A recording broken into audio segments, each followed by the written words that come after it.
রাজশাহী মহানগরীর দামকুড়া থানায় দায়ের হওয়া একটি চুরির মামলায় অভিযান চালিয়ে চোরাই ব্যাটারি চালিত অটোরিকশা সহ রাসেল নামে এক আসামিকে গ্রেফতার করেছে রাজশাহী মহানগর গোয়েন্দা পুলিশ। গ্রেফতারকৃত রাসেল বোয়ালিয়া থানার পঞ্চবটি শেখের চক এলাকার আব্দুল মান্নানের ছেলে। বর্তমানে সে রাজপাড়া থানার বসুয়া এলাকায় বসবাস করেন। ঘটনা সূত্রে জানা যায়, 2024 সালের 29 সেপ্টেম্বর আলী আকবর নামে অটোরিকশা চালক গ্যারেজ থেকে প্রতিদিনের মতো অটোরিকশা নিয়ে বের হন। রাতে তিনি সাহেব বাজার থেকে 2 যাত্রী নিয়ে দামকুড়া বাজারে রওনা দেন। সেখানে পৌঁছে তারা একটি চায়ের দোকানে বসে চা পান করেন। চা পান করার কিছুক্ষণ পর আলী আকবর শারীরিকভাবে অসুস্থ অনুভব করেন।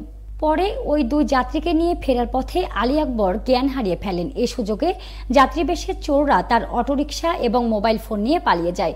পরদিন 30 সেপ্টেম্বর সকাল 8:30টার দিকে পবা থানার রামচন্দ্রপুর বাজারের একটি ডেকোরেটরের দোকানে তাকে অচেতন অবস্থায় পড়ে থাকতে দেখা যায়। পরে তাকে উদ্ধার করে রাজশাহী মেডিকেল কলেজ হাসপাতালে ভর্তি করা হয়।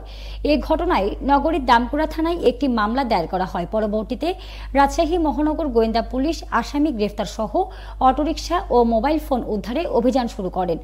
আরএমপি ডিবি টিম গত 9 জুন রাত 10:15টায় নগরীর বোয়ালিয়া থানার পঞ্চবটি এলাকা থেকে আসামি রাসেলকে গ্রেফতার করে। 10 জুন তাকে একদিনের রিমান্ডে নেওয়া হয়। রিমান্ডে প্রাপ্ত তথ্য অনুযায়ী রাত 7:45টার দিকে শিরোইল এলাকা থেকে মামলার চোরাই মালামাল সহ একটি ব্যাটারি চালিত অটোরিকশা উদ্ধার করা হয়। মামলার অন্যান্য আসামিদের গ্রেফতারে অভিযান অব্যাহত রয়েছে। জিজ্ঞাসাবাদ শেষে রাসেলকে আদালতের মাধ্যমে জেল হাজতে পাঠানো হয়েছে।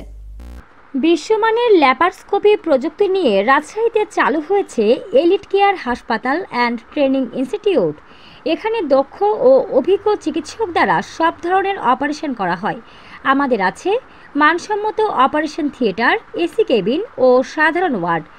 বিশ্বমানের ল্যাপারস্কোপি প্রযুক্তি নিয়ে আমরা আছি আপনাদের সাথে। যোগাযোগ টিবি পুকুর মোড়, লক্ষ্মীপুর জিপিওর উত্তরে, রাজশাহী।